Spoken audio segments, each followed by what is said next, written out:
All right, Kat, are you ready? Let's see, I seem to have somehow lost. That's weird.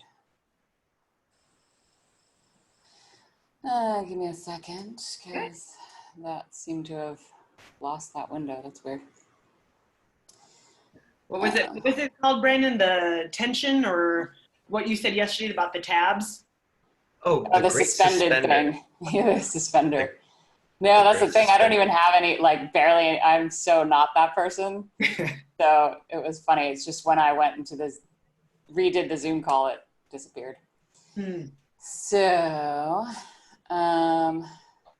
okay.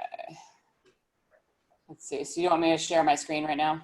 Whenever you'd like. I haven't started the timer yet, so you let me know when you're good to go. Let's see. Yeah, so, and of course Zoom isn't allowing me. Do you have to do a, Yeah, no, I guess that's on my side. Yeah, I did put anyone can share screen. I don't know what that means. Okay. Yeah, I should be doing that. Okay, perfect.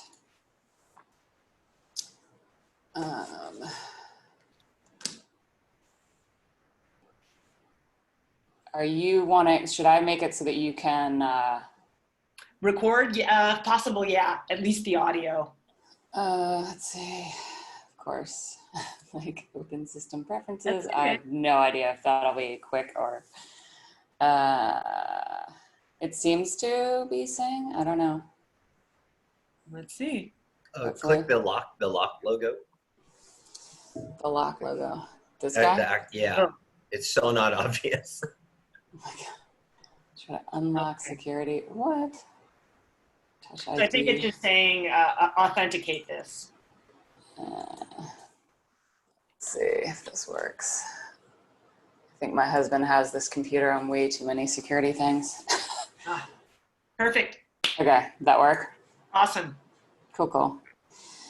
Okay, let's see if I can get this. I had it all. Okay. Booyah. Let me see if I can take that. Okay, so all ready to do my interpretive dance that you're going to make me do in here in a second. Oh, joy. So a lot of you, right, you've seen a lot of the ad nauseum on the hypermobility. But today I just wanted to kind of look at doing specifically what I did with one client. Much like, I love how all our presentations kind of feed off of each other. So much like Jen was saying, I'd like to be the presenter that I would want to see at a workshop, right? And a lot of times I found the person would talk in a lot of generalities, but like, what do you actually do with the person, right, when you get them? So I'm gonna look a little bit at that. And this case was actually interesting because in the beginning, there was actually two neighbors that I'm working with. And I was actually able to work with them in person because we're sort of in the same pod. They look very similar. They look like sisters, same weight, same height, same eye color, like everything. They look very similar, but that's where the similarities ended. Because one of them, I did their assessments separately. One of them ended up actually, she was most likely on somewhere on the spectrum of hypermobility. She'd actually never heard of any of the stuff that I've talked about, that I've told you guys of all the complexities of this condition. So it was pretty interesting. She did the same thing that everybody does. The eyes bug out and they go, oh my God, yeah, I have all of that. So she's 37-year-old mom of two. She definitely had like a lot of hypermobiles, history of dance and yoga, but pretty high functioning. She's probably not an Ehlers-Danlos, more likely she just has some laxity, which has created some of these issues here, right? You got the hip and the low back pains. She had a stress fracture in her foot about a year ago, and she has some thumb and wrist stuff that comes up. And this is what you see, like what I've talked about in the other presentations, that wandering gnome of pain. So if they go to a therapist or chiropractor, they're, the assessment, the little guy that you see, like, where's your pain? be like, how many do you want me to tick off? Like from today, yesterday, this week, this month, like the whole body could be covered. So she had some definitely, for her, these were sort of just niggling in the background. They weren't, this hip definitely flares up, but it wasn't bugging her at present. And the main form of exercise was walking. She had a little experience with weights in the past, but wasn't doing anything presently. So, big picture of what we're going to look at in this little 20 minutes is the overall, I'm going to tell you kind of what I do overall, which is not too dissimilar from what I would do with any other client, right? Looking at their breath, trying to increase global strength, some of that stacking of the ribs over the pelvis. Helping specifically for hypermobiles, it's this tension, trying to get them to learn to hold tension because it's hard to do when half of your bones are distracted. And then again, specifically to hypermobiles, it's managing all that range that they have, all those degrees of freedom. And then I'll just talk specifically what I did when we were training and an issue came along. What did I do with that? Okay, so our initial program, when she came, again, I had both of them in the beginning. I had both of them together, but and the other one was fairly deconditioned, so I could kind of do the same program, and it was worked for them. So again, it's always working with that breathing, because I think breathing has so many different effects. It's a huge breadth of what you can accomplish by just working on breathing. My clients who she didn't have too much anxiety with breathing, so I was able to coach her with stuff, but some of my clients who are anxious about breathing, I just sit them in that 90-90, which that 90-90 is just lying on your back with your feet up on a chair. It's 90 degrees in flexion of your hip and your knee. So just have their legs up. And some of the people who have anxiety about it, just breathe. I'll just notice how they breathe. And then as I work with them a little more, they get a little more comfortable. I might be like, maybe slow that down a little bit, get that exhale a little longer, try to work on those ribs down, right? So we worked on all those concepts with her. Just doing some rolling, right? Back and forth, doing just rolling on your back, but also rolling sideways to see, can she, the connection between the upper and the lower body. Can she move her upper body with her legs falling behind? Does she have to use her legs a ton? What's that connection between the two? Can she roll at all? And then bridges, this posterior line, these bridges and hamstring bridges. Because most of my folks can't feel a hamstring to save their lives. Okay, that's at 6 minutes? No, sorry, 15. I was like, yeah. I'm like, huh? I'm now in a time warp. So the hamstring bridges, a lot of these guys cannot feel a hamstring to save their life. When I have them go up in a bridge with they're in that 90-90 position, and then just jam the heels into the whatever they're on, a bench, chair, and they will just say, I feel my leg, or they feel nothing. So all they have in their brain is just a leg. I say it as the Google map. All they can see is California. They can't see Oakland, or they can't see, right, specifically a San Diego. What do you have me do? So we're going to kind of roll. I'm the 5-year-old of one of these moms. Okay. And you're going to try to explain to me what's going on. So I'll be here. So what are you doing with my mom? With your mom. So I've actually done this before. So your mommy's having a little trouble finding her hamstrings. So we're going to push. So that's this muscle in the back of your leg up on the top. And why don't you do it with me? You can lie on your back next to your mom and put a chair up. Well, why is this other lady here? They are friends, and they thought it'd be more fun to work out together. Are they okay? Yeah, they're totally fine. We're just helping them get stronger. And am I strong enough? You're very strong. Let's see you do this exercise. Well, why aren't they strong enough? What's wrong? She's having some issues a little bit with the hip, but we're gonna make her stronger. So she hurts? A little bit sometimes, not a big deal. We can always fix that and get that better. How do you know how to help her? Because I've had lots and lots of training. I've been doing this a very long time. Yeah. So we're going to try to, okay. Okay, not talking to a 5-year-old again. I literally had to do that one time, so it's really funny that you did that one. And she was 4. So then also these bear holds, just trying to get those ribs closer to the pelvis, trying to get her to feel those ribs coming down, getting that compression. Specifically for her, she had the foot stuff. So she was kind of that duck walk a little bit, externally rotated. She liked to hang on that outside edge. So what we were trying to get her inside edge. Thank you, Mr. Barr, right? Getting that big toe, going through that big toe in second ray, feeling the weight going in that middle of that tripod of that foot. And then just working on the hinge as well.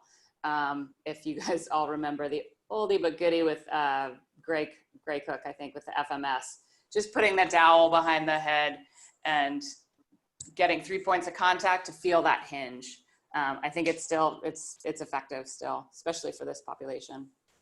By week 6, all those things that we were working on through the whole program, that has now become kind of her warm-up. And again, going off another presentation of, I think Savink was working on the warm-ups, how it's awesome to be able to do all that adaptive and variable kind of fun warm-up. Unfortunately, with this population, sometimes if you do that, that can flare them up, and they already have so much variability, I sort of have to hem them in a little bit. So I love doing warm-ups that are fun and dynamic like that, but sometimes, especially in the beginning, wow, there's big thunder over here. Sorry. So sort of hemming them in and doing very specific little warm-ups in the beginning. Eventually, I want to get them to where they can do fun things like hold a ball against the wall, which I thought was super fun to watch. But this was kind of her warm-up. And then we just started doing these global, like how's a squat feel? How's a push-up? How's a row, a step up, etc. So working with those degrees of freedom. Okay, I'm going to put that over there. Working with those degrees of freedom.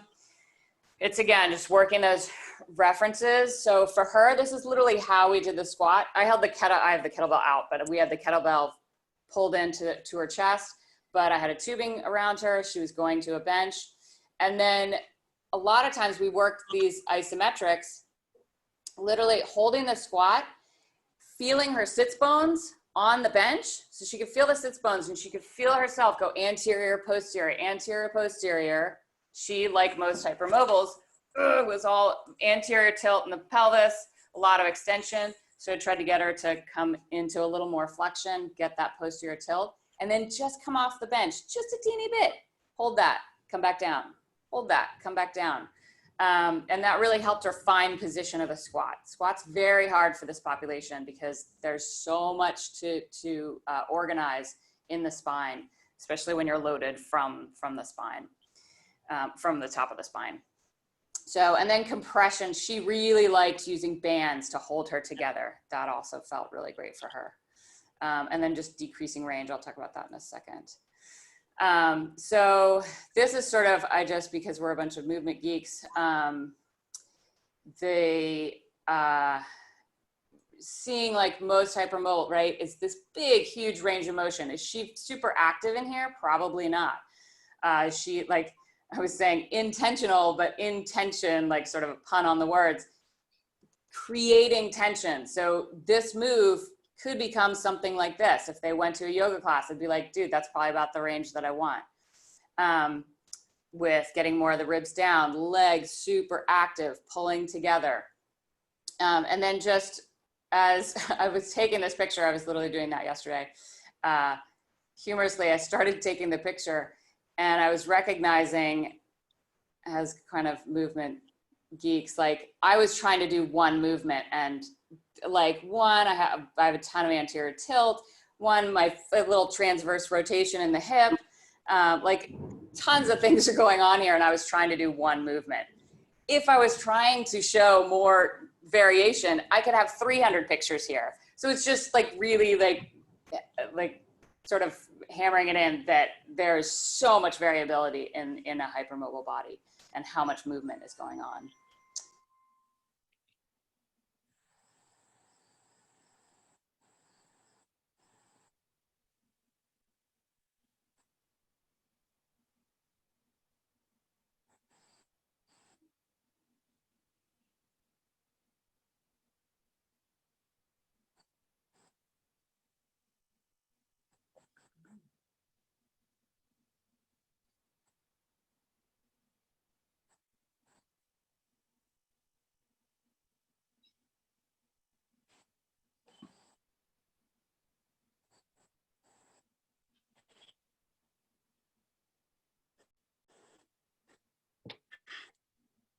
No.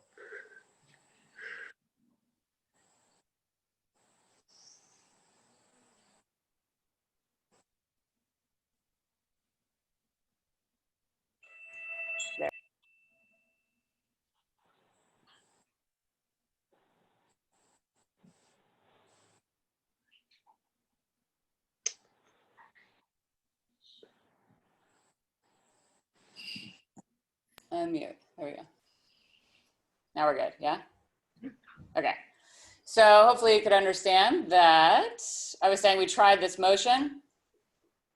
All we had to do, she wasn't in pain. All I needed to do is just find a hip. So she just did, I think we literally did one set of this, one set of this, got back up. She went into here, her left hip felt fine. So it was just saying hello, turning that on. I hate using that, but she just found her hip, found those muscles, and they were able to pull that femur back, and she felt a lot better. And then in essence, right, like that, this tactic that I used, I might use this, try to use this the next time and another day, and it might completely fail, right? And she might go, no, it's still bugging. So will have to try a different exercise, maybe try it over, maybe try more reps of that. It's just different things are gonna have to, it was a tactic that worked for that day, worked for that particular client. Some days I'm gonna use a different approach. And then also, unlike many of the, right, a lot of the systems that we all go to, right, or the workshops, they're like, this is the system, this is what works, and this is the only way to do it. It's like, that's not gonna be the thing that's all the time. I could give this same client could go to any and all of you, and you might have, you're gonna put your own different sauce on it. Like, we're all different chefs and we're gonna put our different seasoning. There'll be some similarities. There'll be a basic similarity probably working with that client, but we're all gonna have our different background, our different biases, our different techniques and tactics of how to get that person to be stronger and able to be, right? I'm always talking about durability for the long haul, to just get them, what can we get you to do? Much like how Brandon was saying, right? Not going full bore like all the time, like just get it done. Just different things are gonna work, different days, and different strategies are gonna work for each different person, okay? And then also kind of going from what Brandon was saying, what was interesting is the first session, she was like, okay, what homework do I need to do? And also often of what we were talking about just this morning, like, I need to do, what should I do? What's the next thing I do? And oftentimes with these clients, I just say, no, we just did that hour. Your body is, I'm gonna let that stuff percolate in your body. I don't want you to do anything, just nothing outside of the time that we meet. Slowly I ramped that up, but she was like, nothing, like, so it's instead of that beast, like the beast master, and Brandon's never gonna talk to me again, the taskmaster, right? Of just go, go, go. I want you to run 5 days of the week, right? Just chill, especially with this group, working with a ton of fatigue. You really have to work on that minimal effective dosage. So, and I think that's, yeah, we need some cat meme humor. All right. So, there we go.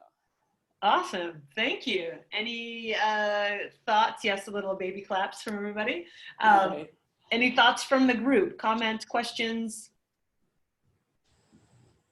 Nice job going granular. Really actually deep diving into what you actually did.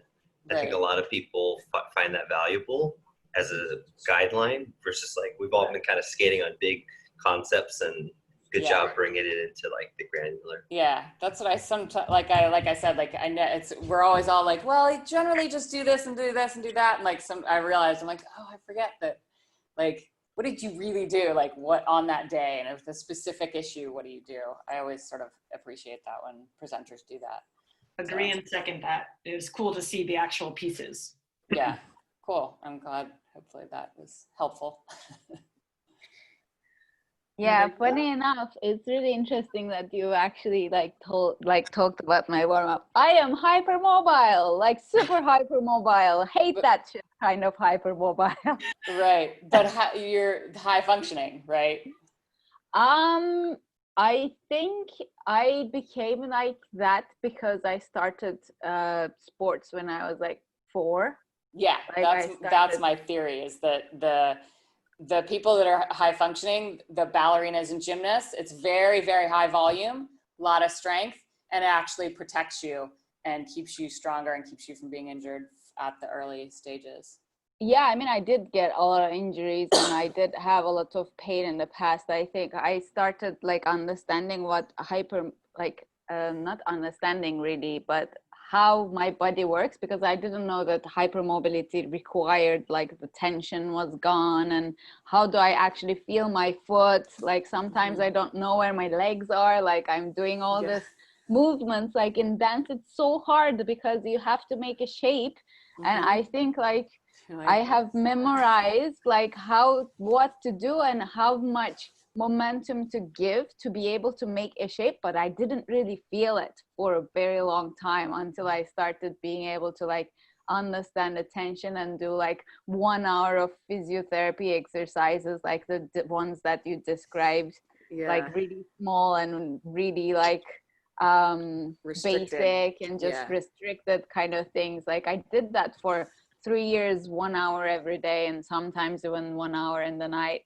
And then I started being able to like more, okay, now I actually feel what I'm doing, instead of like trying to memorize and teach, like, and look, like, because I was just constantly thinking, my brain was thinking, trying to do whatever I needed to do instead of just doing it myself. So this presentation is like, oh, it takes me back to the time I couldn't do that.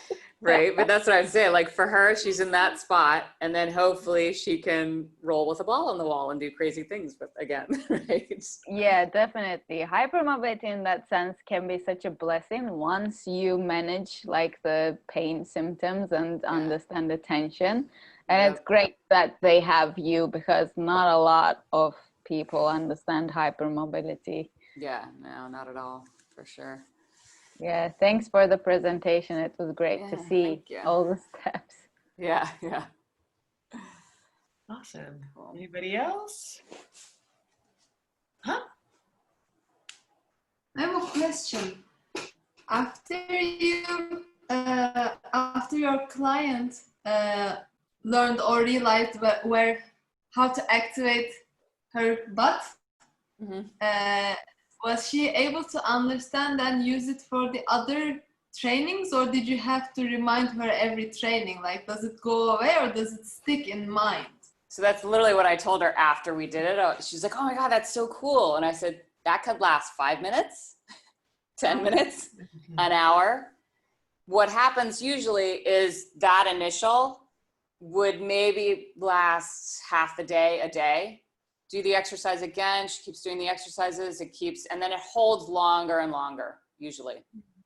And then just depending, even with the women's cycle, the menstrual cycle, like when you get in that luteal phase, those last 2 weeks, it affects the collagen, and you can just have a week where your body's like, she can get symptomatic. It also decreases pain tolerance. So they can get symptomatic just randomly. So super fun. But yeah, sometimes it'll last 5 minutes. Sometimes it'll last 5 days, you know? So. Awesome.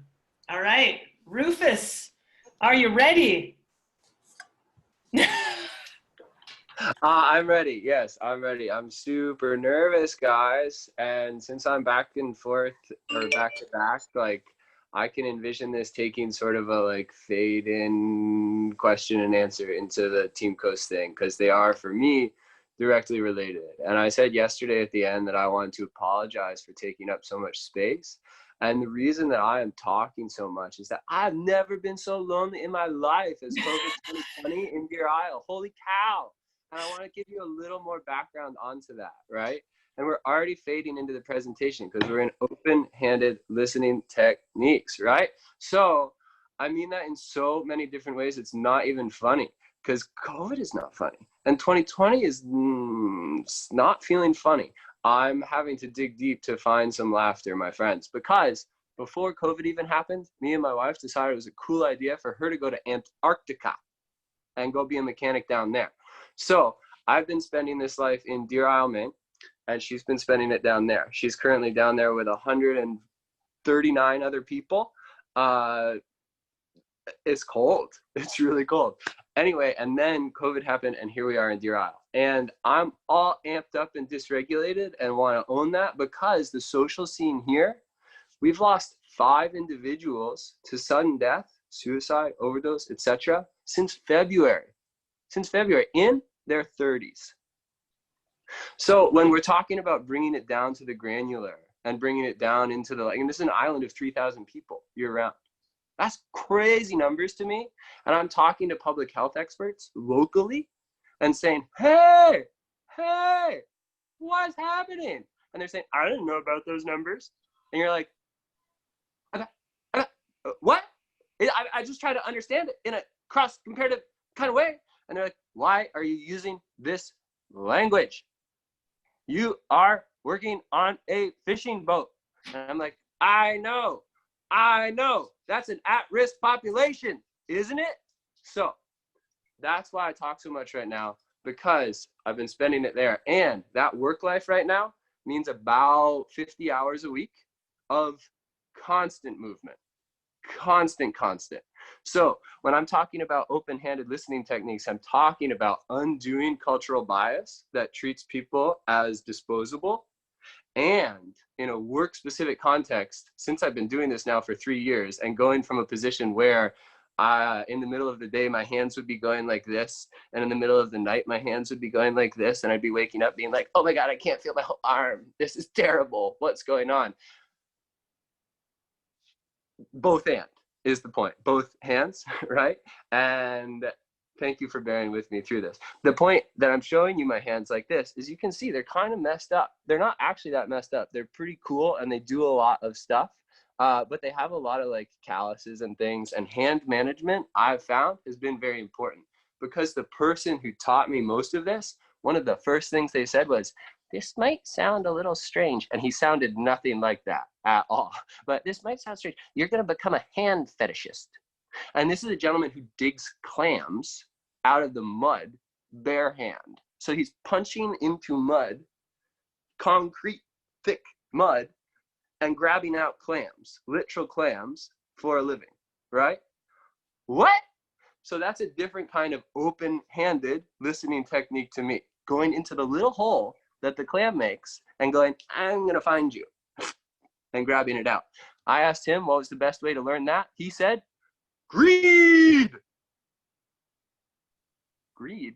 I think that's part of the problem. I think that's a huge part of the problem. So I'm going to go over here and show you what I wear for work. I'm going to bridge back to what Brandon did in terms of the guy who's like this with the glasses like that and the this like that, and understand that sometimes that armor is not just about social distancing, but also about PPE. And the point of all this open-handed listening technique is that our best PPE, this, but it's not our head, it's our body. What I really appreciate about this group and how it has accelerated my learning is that people like Chris and people like Zainab don't beat around the bush on like, let's get into the data part, right? I had a conversation with Zainab where she was talking about Descartes and she just goes, he's just wrong. What? Whole philosophy is built on that. Wrong. Incorrect. I'm talking with Chris early on in the stage where I'm like, if we're going back to Jen's presentation and she's saying, what stage in this whole process are you? I'm going to Chris and being like, yeah, how do we get people excited about core work? And she's like, oh, we don't. We just don't. I was like, oh, okay. All right. So without too much further ado, I'm going to show you my PPE, what I'm doing in the day to warm up. I'll be doing it tomorrow at 3 a.m. I wake up, I make coffee, right? Here we are. I'm sorry if the light's blurred out. Like I did my own, whatever, art games. And, oh my gosh.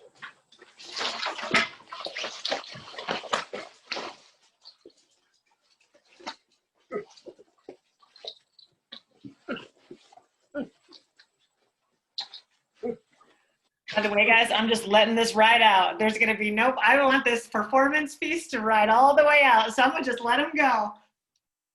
Thank you. I appreciate it.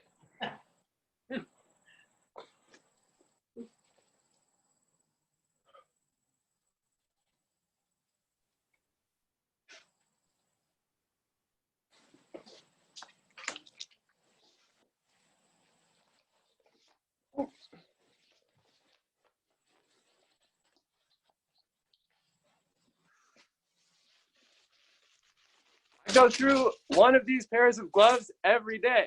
You know how disposable and shitty that is? It's bad, but it's good for my hands because they get all kinds of stuff in them, because I'm going to show you in just a second. Check this out. That's the boot. Can you see that? Can you see that funky texture? That's because the juices of the bait don't like the rubber. Do they like my skin? I hope not. Ooh. There's the boot. And then here's the other boot. Ugh. You can't see me very well, but it doesn't matter because you know it's 4 a.m. and you can't see anyway. And then, oh wait, suddenly it's raining because you're on the water or it's spray. Better put on your raincoat. Okay, ready to go. What are we doing? What are we actually doing? Well, it's hard to show you because it's out on the water right now, but keep in mind it's like 80 degrees right now and you're going to be working in this plastic suit. So you better practice up. And you're going to use something. This is the wrong one. This is the right one. It's a gaff. To me, it looks a little bit like a stick mobility stick, except this one doesn't cost $100 million. This costs 20 bucks, $20. And look, it's got a tool on the end that's critical to my job. And I can use it to do broomstick exercises. So why I call this open-handed listening techniques is because working with these guys, think movement, and having the empowerment piece to say, don't pay attention to Descartes, listen to yourself, felt a lot like meeting the guy who told me, you're gonna become a hand fetishist. You're gonna go dig those clams. And because I've been dealing with things like 5 people right here, oh, my heart, holy cow. I've needed something to do this season because, oh right, Antarctica. So I started playing with another toy that's a lot like a stick mobility thing, except instead of costing $100 million, it costs $1.80. And it's readily available as driftwood here on the beaches because it comes off the bottom of the lobster trap. So what I started doing, and I tell people I'm doing this around here and they're like, why are you juggling trap runners? That's what this is called. It's a 4-foot piece of wood that, oh, it looks a lot like the things you might see people balancing on. Oh, cool. It costs $1.80 at the fish store. Cool. And I've been doing things like this. Oh. And then I told people I was doing that and they were like, don't you know what's going on in the world? There's protests, people. There's men with sticks hitting people. I'm like, I know, but you know what we could do with them? Put them down and use our hands. How many minutes do I have? You're just over 10 left. What? I have so much time. I'm so hot. I need to take this off. Woo.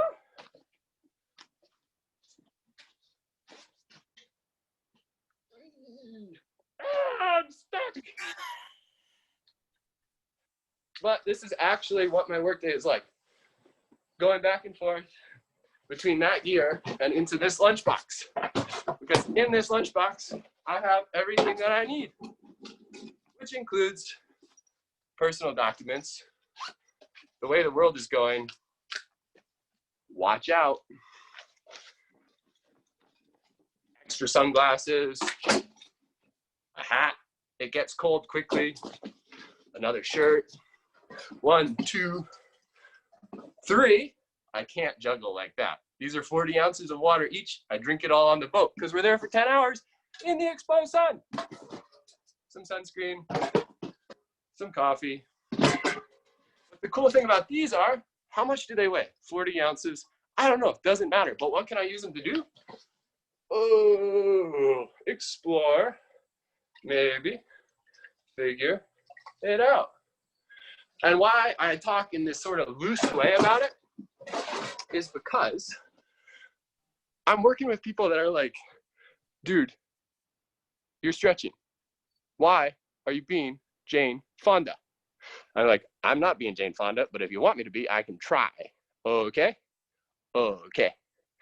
So, what is that all to say? I should tell you a little bit more about what the work is.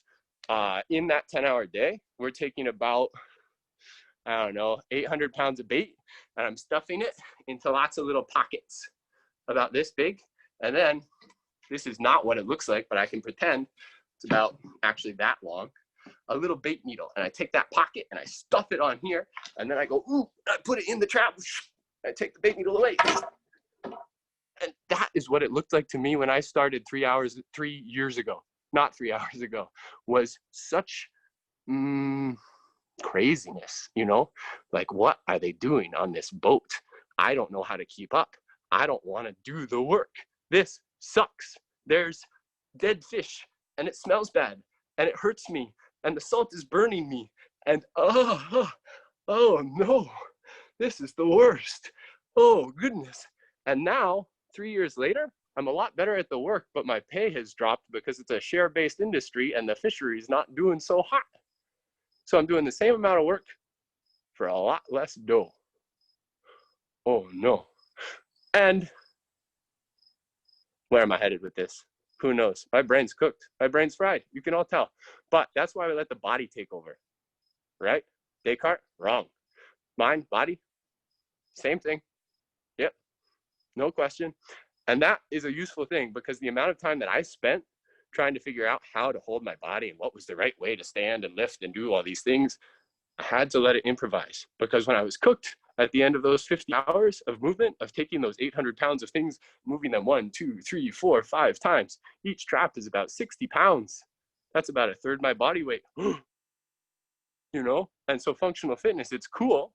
It's really cool. But those objects in real time are different when we think about them like that. And here's where we go into my desktop, but I can't do the sharing because I'm on the other kind of phone, right? All right, what happens when we multitask, right? This is what happens. I heard about the tab suspender. Look at how I operate. Look at all those little things. Look at all these documents. It's not good for the health, but you know what? Neither is heroin. This article right here is junk. It's trash. I'm empowered by Think Movement to just say that and move on from the literature. Why I say that is because it doesn't really pay attention to facts and it tells a lot of stories. You can look it up if you want and read it, but I wouldn't bother. If I was trying to help lobstermen deal with their pain management, I would be going to places like Mindset Matters, Exercise and the Placebo Effect. I mentioned it yesterday.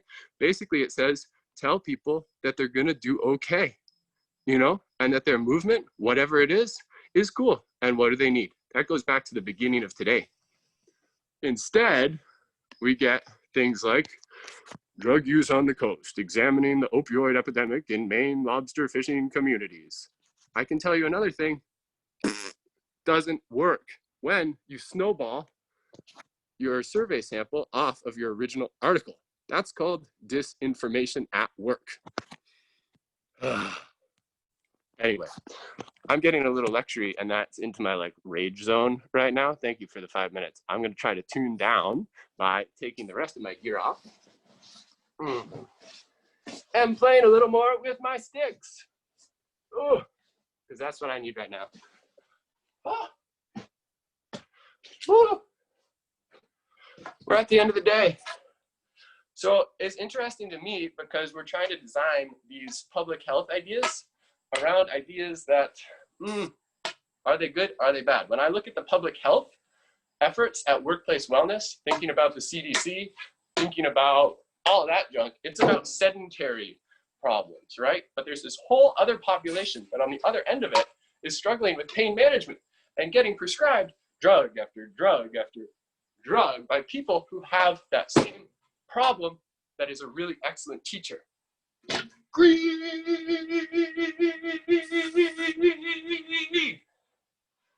So, this has been a short public service announcement about, it's coming close to my daughter's sleep. I'm so sorry. I'm so sorry, because your daughter is actually way more important than anything I have to say here. Truth. This has been a public service announcement about the power of using both the either or and the both and. We need them both because it's both greed that got us here and it's greed for our own health and wellness. It's going to get us out. I am so greedy for it. I never want to do another lick of work that is so undercompensated. It's so bad for the health. No wonder people burn out. No wonder. Any questions? Perfect. First of all, goodness gracious. Wow. Performance. You can tell I'm fired up. Yes. I'm gonna let the crowd go. Anybody, can you process that? Can you internalize and can you form a question? It all happened really fast. Oh yeah, that's why we have a video. Yeah, I'm gonna have to watch the recording for sure because at first I didn't like it. It was so smooth transition. Everything was just I don't know how to say it, like a flow of thoughts. So I was like at some point, is this the presentation? Wait, what? Did you start? Me too. It was very improvisational. And you ended with a pretty clear message. It was sort of like, I mean, I'm just kind of like throwing my internal response. I was like, oh, this is like someone acting out something like kind of like Shakespearean rather than like, I'm going to give you a lecture. It's like, I'm going to use my body to tell this crazy story you're never going to forget. And I'm like it just kind of, I'm like, yeah, this, use real people, but you did get all serious about it. You were trying to play a little bit into the seriousness, which comedy, that's the gift of comedy, is you talk about serious stuff to make us remember without triggering like an anger response and showing a lot about yourself. So I appreciate that. That's hard to be that vulnerable and just go blah, you know, just put out there. So good job. Yeah, I definitely agree that I now know a lot about the lobstermen's struggles and the problematic, yeah, like more than before for sure. And you really gave the feeling of that, I don't know how to say it. I don't have the word in English, I think. Like, what's the word in not English, please? Sıkışmışlık, I would say. Okay. Like to, like, you know, there is like a really close, like imagine two walls really close together, but there is also a lot of things happening inside So it's like a pressure, like you're stuck in there, but there's like a pressure thing as well. It's like I kind of got the feeling of, wow, like what would happen if somebody actually pay attention to that problems, and it would probably help a lot of people. It kind of piggybacks on the populations that are disregarded and neglected, right? And you talk about populations and then you talk about people. I mean, in talking with Rufus, this idea between labor as the ultimate fitness, the ultimate purposeful fitness, has really expanded because, again, most movement culture people, like, you know, they wake up when they would like, and they, right, they go to they have their coffee, then they go to their gym and they do their practice, and then, you know, they stop. But the folks who use their bodies for hours a day, labor-wise, they don't have that luxury. And so they think this movement stuff is crazy. And the movement people are like, well, who cares about you, right? I just want the fish.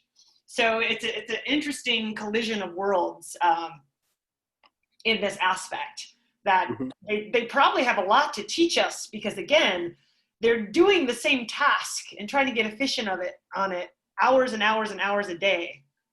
We could probably learn a lot. Yeah, I think there's a lot of potential for the remix, like I was saying yesterday, of like in the warm-up space. That's one area that I think a lot about, is the individuals that don't want to warm up before the day and don't have any idea about what the warm-up is. And then I'm hearing some of that come from the movement place. So trying to find the places that it is actually intersecting more so than the other. And then those practical things of maybe there's a market of people that wants to buy trap runners instead that do effectively the same thing, right? But it's $180. So if we're talking about accessibility, just shifting that paradigm to like, oh, this isn't a fitness tool, but it does about the same thing. And that, yeah, sorry. No, I think I have the irrigation box as my plyo box, right? Perfect. $25, right? Like, it's a landscape irrigation box. Yeah. Nice. I think as I was watching, I thought it was really neat, you know, when you were amped up and you're like, I need to amp down, you took the sticks and you started playing with them. And as you played with them, everything calmed.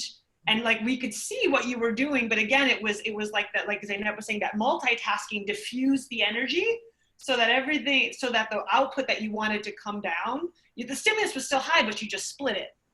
So I just thought that was kind of matched the movement, and yeah. Right. Yeah. Neat. Cool. Thank you. Yeah. Anybody else? Rufus, it was awesome. It took me some time to, you know, like understand that it is the presentation. But if we're gonna reach out to people, I guess this must be the way. You know, it's really much more interesting than anything else, you know, like infographics or like, you know, like. Oh, I can't do that. I can't do infographics. It was just awesome. Thank you. And also it made me think about that this, you know, like the other populations, other than the office workers, you know, other than the urban people, you know, like there are these other people provide us with certain things, and yet there are those 5 people. Well, and I've worked with a couple of different like manual laborers, and it's such a stoic group. I don't know if it's like that with the fishermen as well, but you start like trying to get them to talk about, well, what are you experiencing? And you start to realize that they've got all these things going on, and they've learned to just be really quiet about it. You know, which is this, what's that? He's in New England too, which is okay. Yeah. Well, no, but I think that's exactly if we wanted to get deeper into the literature of it, there is that stereotype, but the talking, I think it's a different mode of talking that's going on, and the talk through work is a really important place where that happens. And the funny thing why I say that article was such junk is because that's exactly the stereotype that's actually driving the efforts behind the public health. and saying, wait a second, the person that you're trotting out in this article, I actually know to be a poet, participating in something that's a cross like Fisher Poets thing with, I think in Portland is where, or somewhere in Oregon. Anyway, it's like, wait a second, what are we even doing? How are we driving this? And that was part of the conversation with Chris and Zainab about, does this even make sense after we're trying to get, and a lot of it is grant motivated, like, oh, there's money for this kind of thing. So story painted. Yeah, but yes, the stoicism is also very real, and I think part of that is from, like, if you're doing stuff like that for in full exposure, like most of my eye contact during the day is with crabs, not even lobsters, you know. I think this is an awesome segue. So if we take it, right, so general overview, and we'll kind of like keep it there, just so general overview of Team Coasts is that life happened and people basically had to pull out to be like, I need to take care of this, which makes sense in the time of COVID and change and all that stuff. Generally what happened is kind of, so Rufus, you know, got the assignment and then just went at it. So he went at it and, you know, the presentation happened, but the two folks, while they were trying to, you know, stay in it, had trouble agreeing because they didn't know where they were coming from. You know, everyone wanted to kind of give their own input in their own situation instead of being like, hey, this thing is done, let's just work with that. So what I would think would be awesome is if Rufus kind of presents his version of the group activity, which was, again, mental health combined with physical practice. Yeah, I want to reflect a little bit on that team experience, because what I did was send out an outline. My dog is barking. Hey, Bert, come on, buddy. I sent out a full outline of something that I actually want, which is, I think, those boots, like, both because they degrade in the face of the bait juice and everything, and the fact that they have this like thick foamy sole, and I've never been able to find anything that really gives me the traction I want on the boat sole. I threw out an idea of barefoot style work boots, thinking that could be something interesting and also have some crossover appeal into the fitness worlds. I got a lot of strong pushback from one of the team members that was like, I just can't get behind marketing another product as a way to sell a social thing. And it was like pretty forceful. And I was like, oh, that hurts my feelings. But also I was like, yeah, I don't want to market another product either. I don't want any of these products to exist, but here we are. We need PPE. And the pushback got me to think about more finely during the day what was going on with my foot, and would the barefoot boot actually help what I was trying to accomplish. So the pushback with the team was interesting in that way. And as you know, that happened. When did we start getting these team assignments? I think June, July, maybe? Yeah. July. So part of the shift in my emphasis and interest towards more of the mental health and personal person-to-person engagement was because of what's been going on the local level, right? Back then we only had 3 of those 5, and now we've got 5.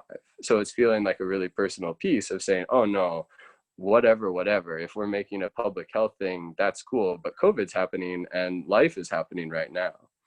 So I don't know, the team approach, while it fell apart, was really, really helpful to shape the thoughts and feelings.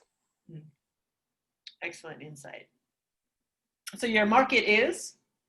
My market is my peers, the people who are dropping and doing this work and feeling, I think, quite a bit of social pressure from the kind of bias against what they do.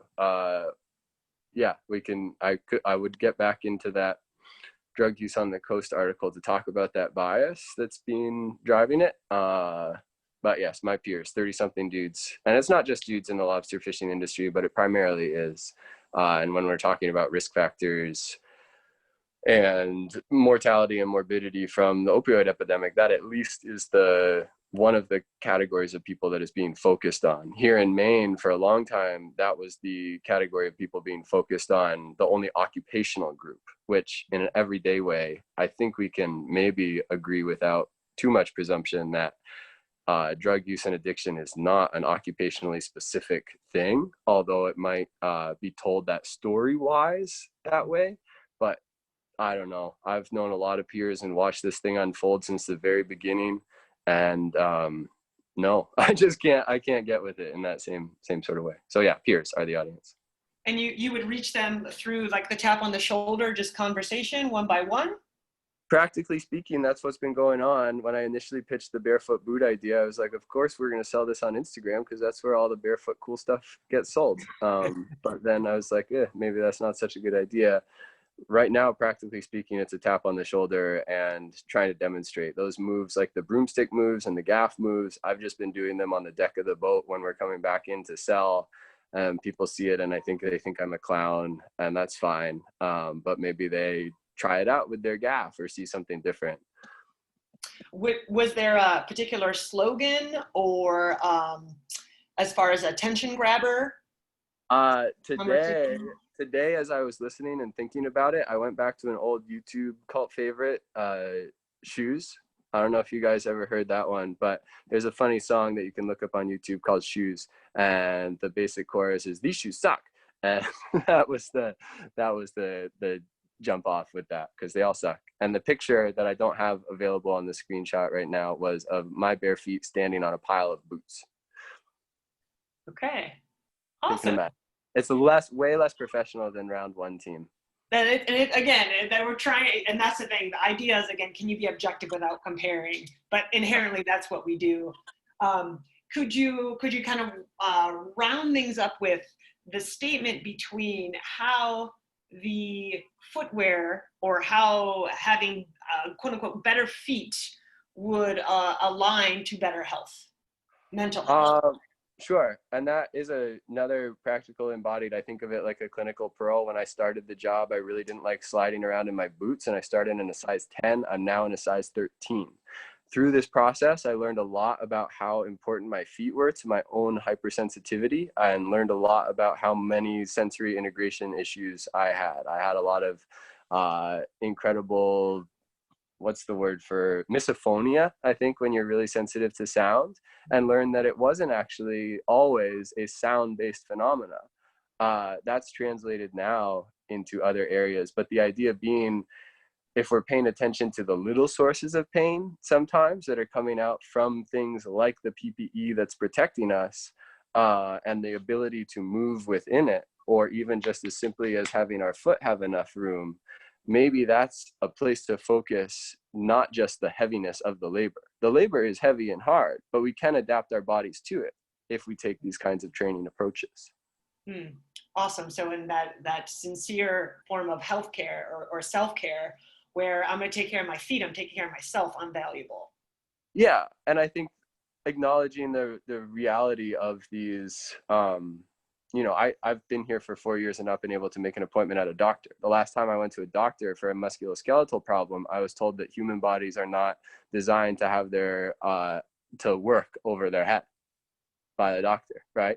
So that influenced my desire to go to a doctor when I did have that numbness again. Luckily, I found the PT that said we can work with this. And luckily, I found Instagram that said, here's some stuff, try it, this broomstick work, this kind of work. That's what led me to, okay, breaking muscle, and here's someone working, Jen, with like, oh, this squat technique, can you get down here? That's what led me here. So it's I think that's the central innovation, is the willingness to tap into what is my own embodied reality, what am I seeing in my own life, right? And go with that. Getting like that, initiating with that piece of the psychological, why is this person not interested, and tap into that curiosity. What's the problem you're trying to solve right now for yourself? And giving that, I think you can do it. Some of that attitude is coming too from a previous job I had here on the island of being a basketball coach. And it was just, high school basketball coach, we're talking about PE things of what I heard being said about the children, of being like, either you just never learn the fundamentals and you're never going to be good at basketball. I mean, like, I just don't know how that's going to help anyone learn them. It's probably not. I think probably getting told you're an okay person and have some intelligence. What is it? Let's find out. Awesome. What a nice finish there. It just wraps it culminates everything. I I really appreciate you guys letting me ramble like this. And it helps form the ideas for me as well. So I would say I'm in that early stage of figuring out how to package this down, and having this kind of live feedback is really helpful. Thank you. Awesome.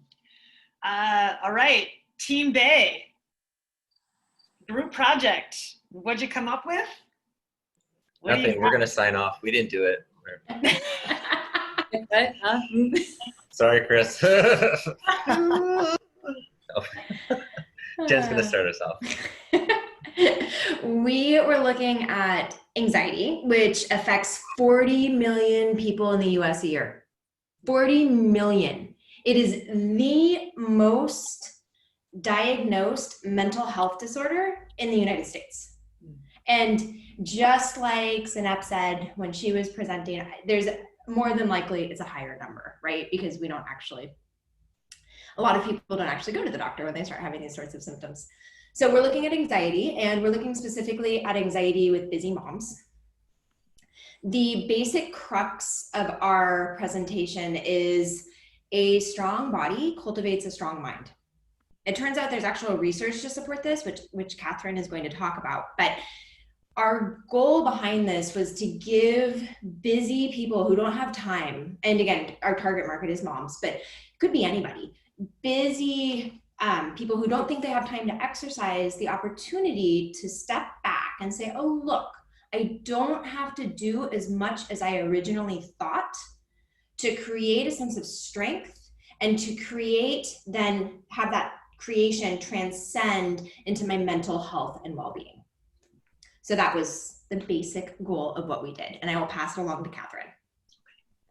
So like how Jen said, there has been very cursorily, tons of research has been done on how aerobic stuff can ease anxiety. So there's been a lot of that research, and it's shown, yes, definitely doing aerobic exercise is helpful with anxiety. Not much has been done on strength training and resistance exercise. So there's two articles. One is this Bibo, I don't know exactly how that says, Bibo et al. They found that even just with like a single bout of doing like a 3x10 of just a squat, they were looking at leg extension, pretty simplistic exercises. And they definitely, all the people found, or most, statistically significantly found that a lot of the people found they had less anxiety for up to anywhere from 30 minutes to half a day of just definitely feeling like, I feel so much better. Gordon et al., they looked at a meta-analysis of some of the research, again, and not a ton of research that they were able to include in that meta-analysis, but definitely in as little as 2 weeks, doing a pretty simplistic, again, simplistic programs, looking across the studies, that people definitely had decreases in anxiety. Even if there's not a ton of research, we were talking about, all three of us, clinically, what do we find? And even ourselves, you go and maybe I'll be like amped up if I just get up and do a few push-ups, or for me, I have my nice little, my little boxing bag right there, right? If I can, do a little bit, which is very light, right? But it's a lot of power, force, resistance, going on that boxing bag can just chill me out a little bit, doing some pull-ups, something like that. And again, I think a lot of times I've found that people think, and our fitness culture finds, you gotta go to the gym, you gotta get your outfit on, you gotta go run to the gym and be there for an hour and a half. You need 2 hours of workout. You need to get that hour of soul cycle. No, you freaking don't. You can just be in, like, playing with your kid, do a set of squats, do a set of push-ups, take the kid and go like this, use the kid. Doing these virtual calls, my clients have been using their children as a weight. I'm like, sure, how much does she weigh? Perfect, just pick her up, that's good, that's cool. She's 35 pounds, sweet. Do your front squat with the kid, I don't care, it's a weight. And they can do it in a really, really short amount of time. Somewhat like the New York Times has found the 7-minute exercise, and they haven't tested this for anxiety, that all that high intensity is more done. They've seen increases in VO2 with very short amount of exercise. Same thing I think can be, again, we can see clinically or kind of go, it probably might be effective just doing very small. These we're looking at about 20 minutes to a half hour, but I think with even a 10-minute, just doing it throughout the day. I have my clients have a kettlebell next to their desk, pick it up, bring it up and down and, go with that. And it's definitely can bring down, if they're annoyed at that person on the Zoom call, it might just chill them out. Just doing a little walk around the desk with a kettlebell in your hand, sit back down, see how it feels. Brandon, your thoughts? Yeah, and so piggybacking off of what Kat was saying, there are ways to make exercise fit into your environment rather than having to transfer environments, which is not doable for these busy moms. They need to create this environment in a convenient way that is obvious, that's going to have ease of access, and it's going to feel doable. So going back to the granular level, we talked about there's two ways to do strength training exercises. There's quick and explosive, and there's also slow tempo, which we had kind of agreed was better for eccentric grooving, for building and burning the motor pattern in, and also from a fear standpoint of doing it right or wrong. Slow is just more appealing, but it also has a greater impact on the tendons and ligaments. For picking up things like, you don't warm up to pick up your kid who's crying. There's just, it's not a thing.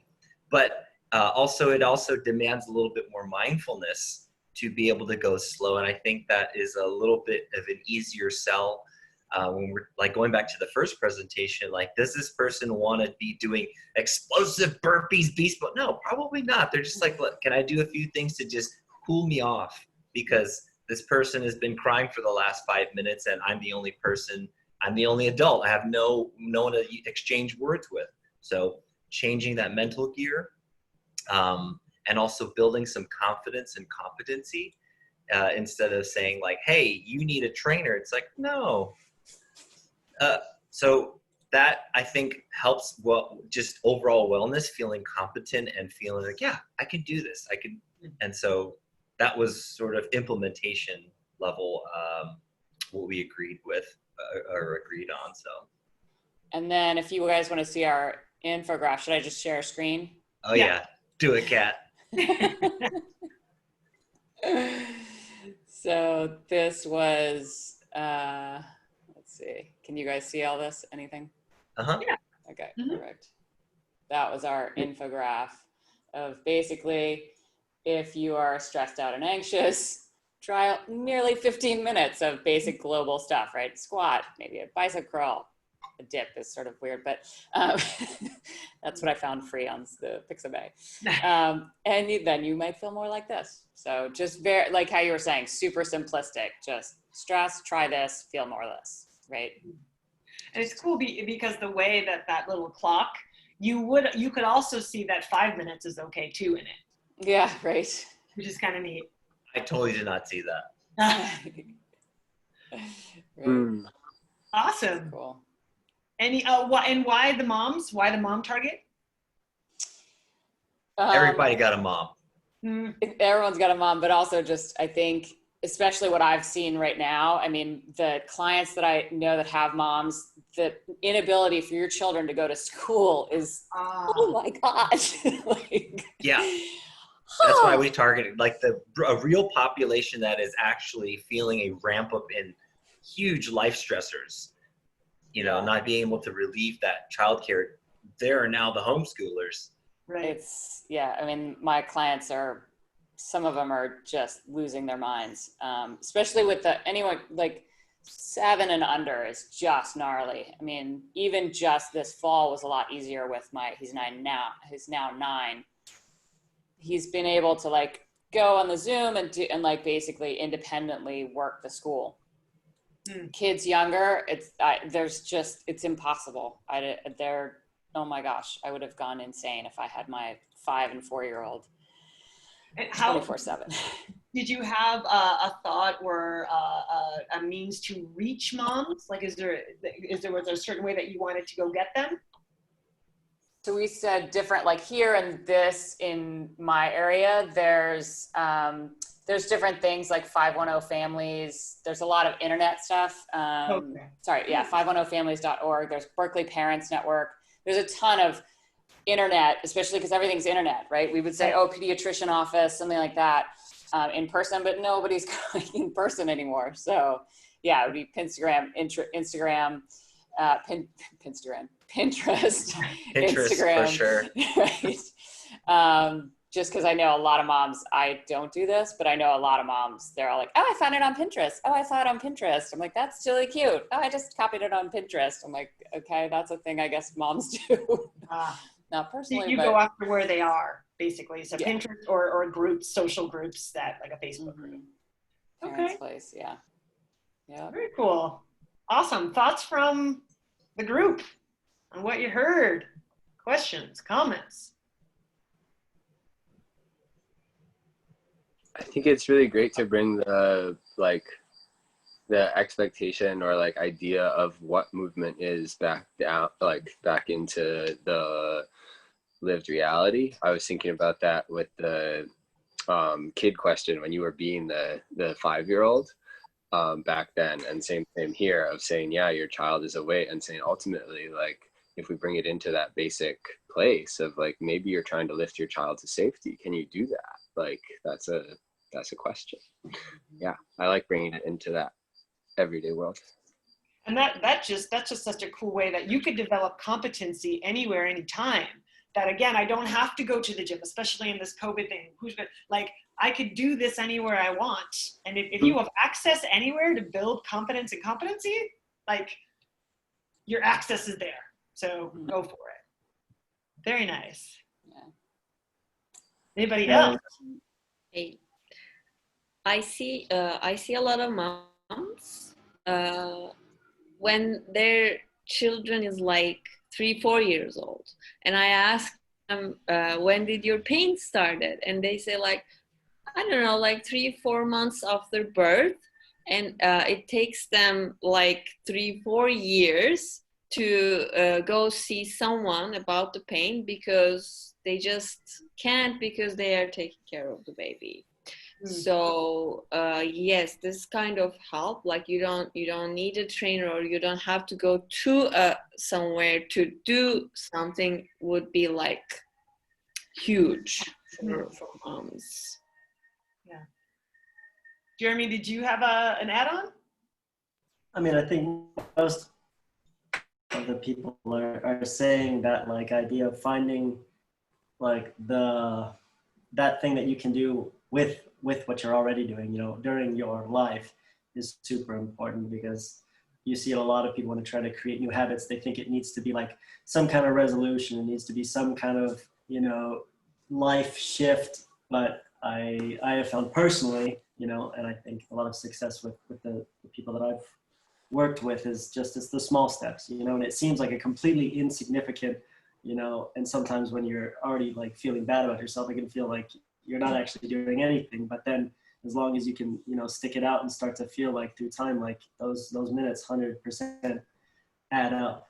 And I think it's super beneficial. I come from like a little bit more of a place like where Rufus was, where I was like working full time, first like as a landscaper, and then like my true like career thing was as a chef. So I was like, 40 to 80 hours in a kitchen, standing the whole time, like leaning over, doing stuff like this, and trying to train parkour and have my own business in the meantime. I would like, see what creative ways I could do to, get my ankle prehab in while I'm, standing for 12 hours a day. Or I would make sure, like, okay, instead of taking, 1 50-pound bag of flour, I'm going to take 2, because I need, I'm not going to be dead anyway. So I might as well, get some little bit of training in. And then I found, like, I remember when I was doing that kind of stuff with landscaping, the first, 3 or so weeks, I'm just like, just dead. But then as my body starts to like acclimate to it, it's like, oh my,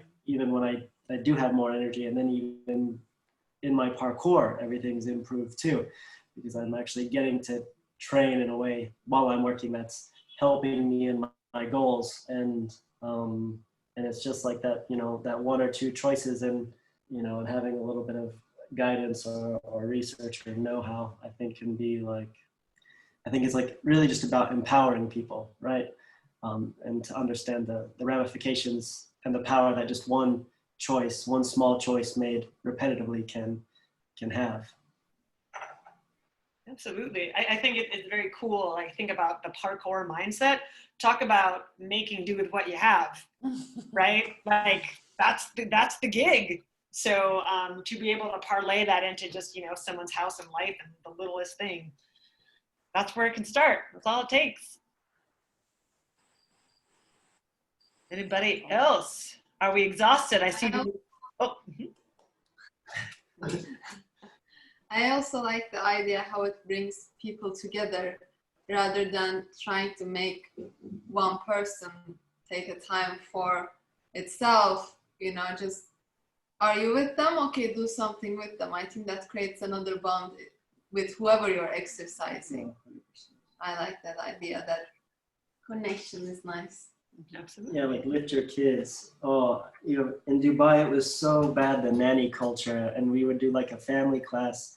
And there's literally times in the family class where the parent just wants to sit down and have the nanny join the family class with this 3-year-old and stuff like that. And you're honestly like, you guys don't need to be paying me for a class. You need to take your kid to a park and like just be with your kid for like an hour, even if you can't do anything, even if you can't lift them up, maybe you can just hold their hand while they like balance across something, like, you know, especially when it comes to lines with like families, it's not just about, I mean, it's the mental health too. Like, then why do you think kids are, you know, anxious? Because they don't get to like really bond in the ways that we were used to before everything was so technologically, you know, centered. And nowadays you just, you know, let your kid play with everyone calls it the ding ding, let her play with like the bright lights, and then you don't have to, you know, really engage with them. And, you know, it's a great tool, but it can be misused so easily.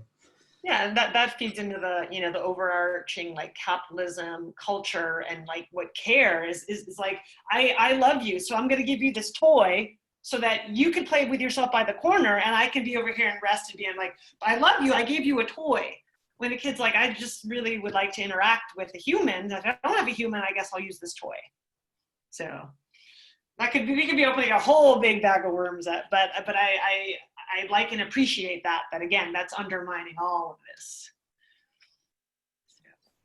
I do want to say that this exercise was very helpful in actually thinking of like, who would we target this instead of just like people who already enjoy movement, like studying people who have real life situations and understanding and getting into the nitty gritty of how they feel about their bodies, right? Like, so Rufus, I've always known that about a lot of people who have blue collar jobs. They are they're so stoic, and they also don't complain about anything pain related. And they're just like, I just do it. I just get the job done. And they do, and nobody gives them credit for it until someone has to actually change a tire, and they're like, oh my God, this is so hard. I mean, I'm like so sweaty just jacking the car. And like, yeah, try that all day. And just showing them some gratitude, I think, on that end. And then for people who are out of touch with their bodies, like, how do you really swing them back in? Because they're in the busy mode, right? Like, going back to the first presentation, the people who are like crippled by busyness, not manual labor business, but just like these millions of tasks.